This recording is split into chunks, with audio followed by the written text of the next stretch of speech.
Oke guys, kembali lagi dengan saya di Dul's Gold Share.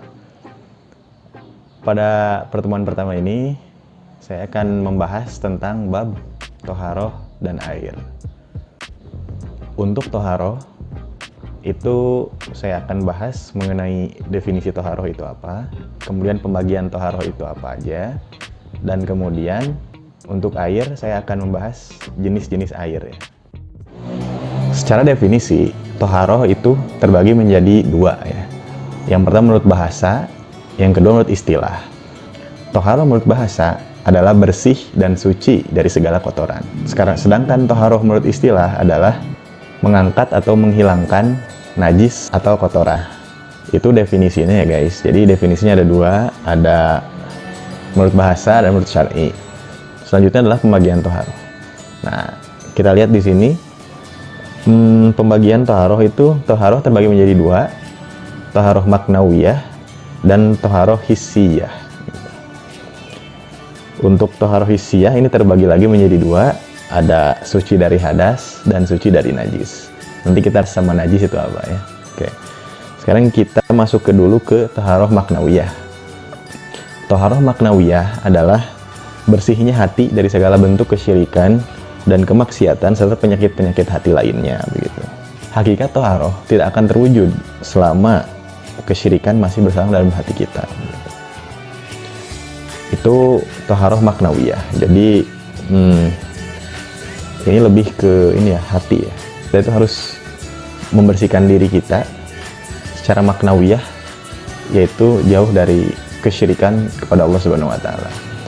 Itu yang pertama, toharoh maknawiyah. Kemudian yang kedua adalah toharoh hissiyah atau toharoh secara fisik ya, yang menempel itu di badan kita.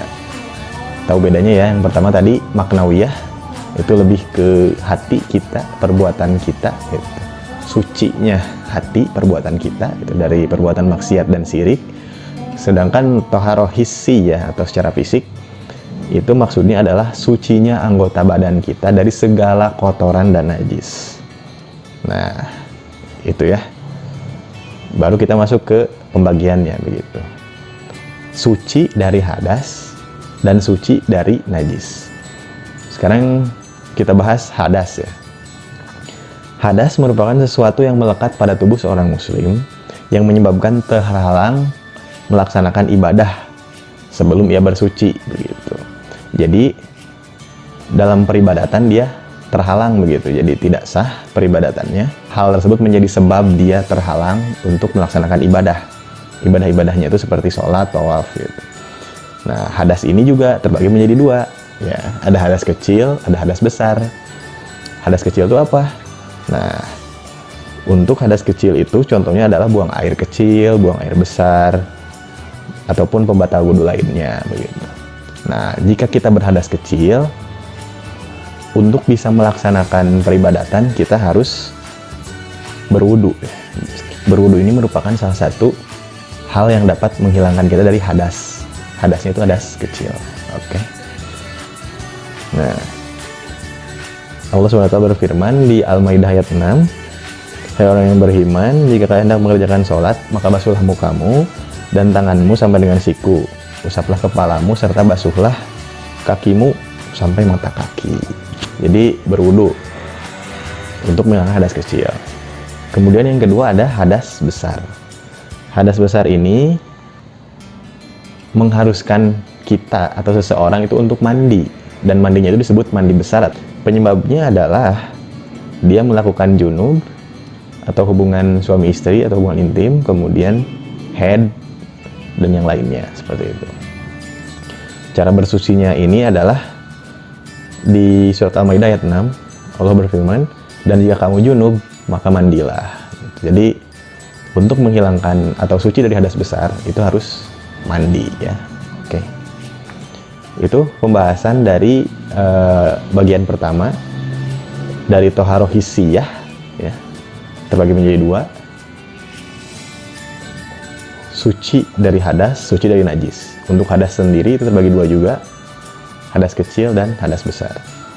Dan tadi sudah cukup jelas ya contohnya apa, kemudian cara menghilangkan hadasnya itu seperti apa. Oke, saya review lagi sedikit. Untuk toharoh hissiyah itu terbagi dua, suci dari hadas, suci dari najis. Untuk hadas itu terbagi menjadi dua, ada hadas kecil, ada hadas besar ya. Untuk hadas kecil tadi dia terhalang melakukan peribadatan seperti sholat, tawaf karena sebab-sebab tertentu, yaitu buang air kecil, kentut, buang air besar, dan sebagainya, sehingga mewajibkan atau mengharuskan dia untuk wudhu terlebih dahulu untuk menghilangkan hadas kecil. Sementara itu untuk hadas besar, dia terhalang melakukan peribadatan kepada Allah Subhanahu wa Ta'ala, maka dari itu sebelum melaksanakan peribadatan tersebut dia harus suci dari hadas besar itu, yaitu tata caranya adalah dengan mandi junub ya. Jadi harus mandi besar seperti itu ya, secara singkatnya. Oke, selanjutnya adalah suci dari najis. Nah, najis ini nanti akan dibahas secara terperinci di bab selanjutnya. Untuk sementara saya akan jelaskan secara ringkas dulu saja ya. Najis menurut bahasa adalah kotoran. Sedangkan menurut syar'i, najis adalah kotoran yang wajib dicuci menurut perintah syariat, begitu ya. Jadi itu definisinya. Untuk penjelasannya seperti macam-macam najis, cara membersihkan seperti apa, itu nanti ya di bab selanjutnya. Oke. Sementara kita paham dulu atau tahu dulu toharoh itu apa, definisinya, kemudian pembagiannya apa saja ya. Selanjutnya adalah air, jenis-jenis air ya. Jadi pada dasarnya air terbagi dua, ada air najis, ada air tahur. Apa sih tahur itu? Air tahur itu air suci dan mensucikan. Air najis definisinya adalah air yang bercampur dengan benda najis lalu mengubah sifatnya. Kemudian untuk air tahur ini terbagi menjadi 4. Ada air mutlak, air mustakmal, air yang bercampur dengan benda yang suci, air yang bercampur dengan najis namun tidak mengubah sifatnya. Ya. Untuk air ini sangat penting sekali ya untuk kita pahami, karena sebagian besar kita sebelum melakukan peribadatan akan berhubungan erat dengan yang namanya air begitu. Jadi kita tidak bisa atau tidak boleh sembarangan menggunakan air seperti itu. Oke, jadi air ini ya, bab air ini terbagi menjadi dua, ada air najis dan air tahur atau suci dan mensucikan. Pertama saya akan masuk dulu ke air ini ya, air tahur ya. Air tahur adalah air yang tidak berubah warna, rasa, dan sifatnya atau baunya walaupun telah bercampur dengan benda najis. Yang pertama adalah air mutlak. Definisinya apa sih air mutlak itu? Air mutlak adalah air yang tidak berubah dari bentuk dasarnya. Contohnya adalah air yang turun dari langit ataupun air yang mengalir. Air yang turun dari langit contohnya adalah air hujan, salju, embun. Kemudian air yang mengalir itu contohnya adalah air laut, air sungai, air hujan, dan air sumur ya. Untuk ayatnya itu ada di surat Al-Furqan ayat 48 dan Al-Anfal ayat 11. Jadi air mutlak ini adalah air yang suci dan mensucikan gitu, selama dia tidak berubah warna, rasa, maupun baunya seperti itu. Kemudian yang kedua adalah air mustakmal atau air yang telah digunakan. Air mustakmal definisinya adalah air yang menetes dari orang yang berwudu atau mandi. Boleh digunakan untuk bersuci bila lebih dari 2 kulah begitu. Kalau kurang dari itu tidak bisa dipakai. Kemudian yang berubah sifat, warna, baunya juga itu tidak bisa dipakai, oke? Dan yang ketiga adalah air yang bercampur dengan benda yang suci. Contohnya adalah air yang tercampur dengan dedaunan, tanah, atau tempat penampungan air. Namun benda-benda tersebut itu tidak mengubah sifat air, begitu ya. Maka itu masih bisa dipakai untuk bersuci, begitu, menghilangkan hadas besar, hadas kecil, dan juga najis. Bagaimana dengan air yang bercampur dengan teh, kopi, susu. Nah, ini jelas telah mengubah daripada sifat air ya guys. Jadi air kopi, air teh itu tidak bisa dipakai untuk wudhu begitu, karena dia sudah berubah dari segi warna, sifat air itu sendiri begitu, ya.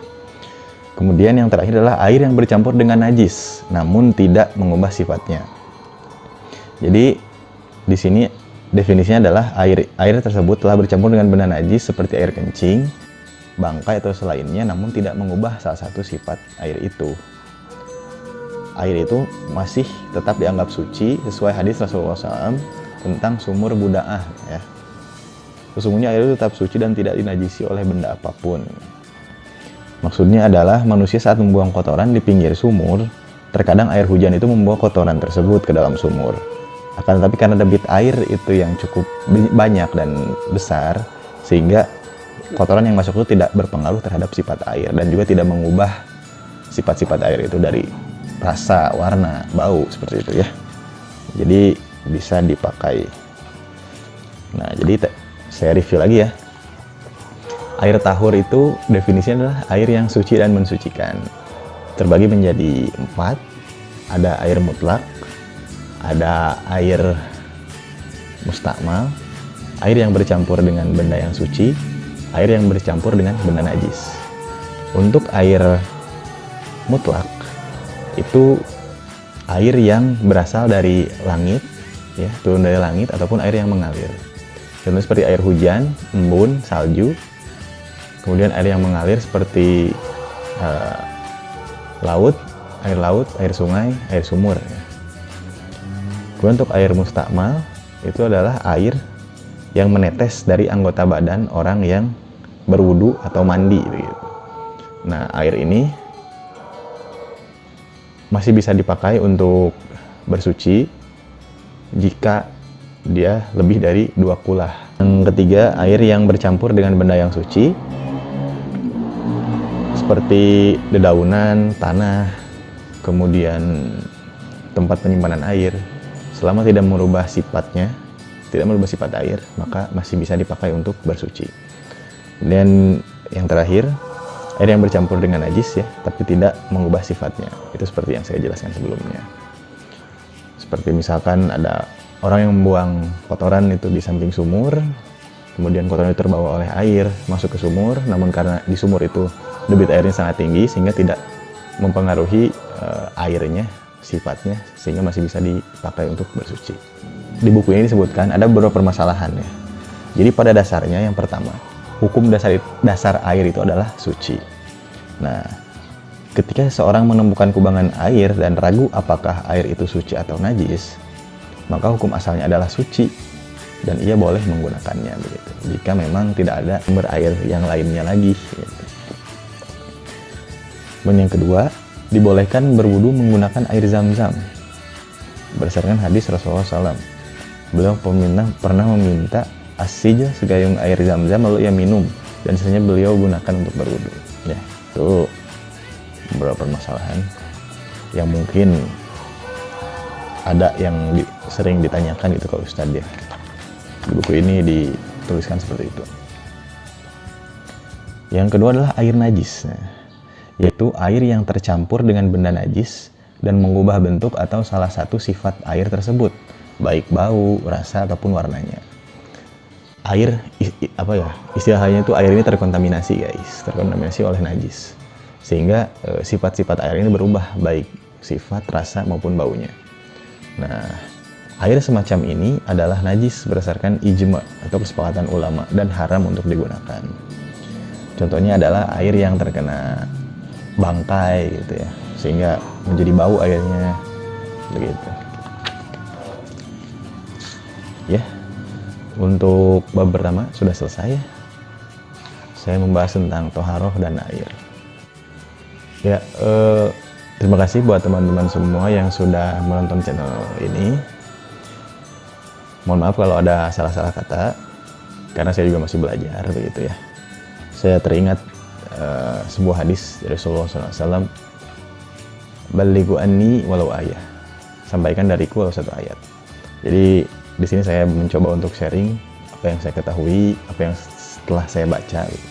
Jadi kalau ada yang keliru-keliru mohon untuk diluruskan dan dikoreksi, karena kesalahan itu mutlak dari saya dan yang benar itu hanya dari Allah Subhanahu wa taala. Oke. Sekian untuk episode kali ini. Next ditunggu lagi video selanjutnya di episode yang kedua. Oke, see you. Assalamualaikum warahmatullahi wabarakatuh. Sumber air lain yang lainnya. Sumber air lainnya lagi.